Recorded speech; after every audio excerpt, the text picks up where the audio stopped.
లేవీయకాండము 1వ అధ్యాయము. యెహోవా మోషేను పిలిచి ప్రత్యక్షపు గుడారములో నుండి అతనికిలాగు సెలవిచ్చెను.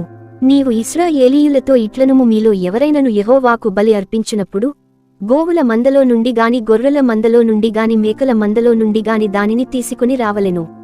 అతడు దహనబలి రూపముగా అర్పించునది గోవులలోనిదైన ఎడల నిర్దోషమైన మగ దానిని తీసుకుని రావలెను. తాను యెహోవా సన్నిధిని అంగీకరింపబడునట్లు ప్రత్యక్షపు గుడారము యొక్క ద్వారమునకు దానిని తీసుకుని రావలెను. అతడు దహనబలిగా అర్పించు పశువు తల మీద తన చెయ్యినుంచవలెను. అతని నిమిత్తము ప్రాయశ్చిత్తము కలుగునట్లు అది అతని పక్షముగా అంగీకరింపబడును. అతడు యెహోవా సన్నిధిని ఆ కోడె దూడను వధించిన తరువాత యాజకులైన అహరోను కుమారులు దాని రక్తమును తెచ్చి ప్రత్యక్షపు గుడారము ఎదుటనున్న బలిపీఠము చుట్టూ ఆ రక్తమును ప్రోక్షింపవలెను.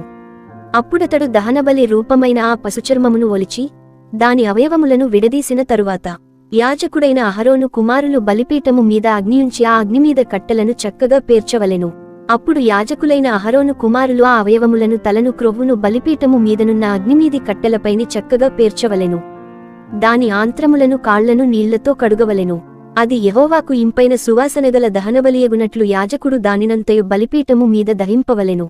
దహనబలిగా అతడు అర్పించునది గొర్రెల యొక్క గాని మేకల యొక్క గాని మందలోనిదైన ఎడల అతడు నిర్దోషమైన మగదాని తీసుకుని వచ్చి బలిపీఠపు ఉత్తర దిక్కున యెహోవా సన్నిధిని దానిని వధింపవలెను.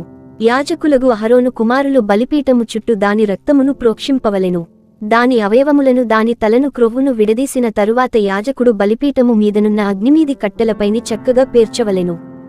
దాని ఆంత్రములను కాళ్లను నీళ్లతో కడుగవలెను. అప్పుడు యాజకుడు దానినంతయు తెచ్చి బలిపీఠము మీద దానిని దహింపవలెను. అది దహనబలి, అనగా యెహోవాకు ఇంపైన సువాసనగల హోమము.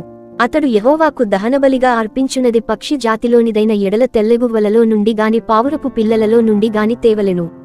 యాజకుడు బలిపీఠము దగ్గరకు దాని తీసుకొని వచ్చి దాని తలను త్రుంచి బలిపీఠము మీద దాని దహింపవలెను.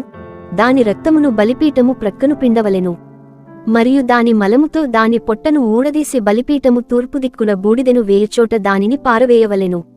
అతడు దాని రెక్కలసందున దాని చీల్చవలెను గాని అవయవ విభాగములను విడదీయకూడదు. యాజకుడు బలిపీఠము మీద, అనగా అగ్నిమీది కట్టెలపైని దానిని దహింపవలెను. అది దహనబలి, అనగా యెహోవాకు ఇంపైన సువాసనగల హోమము.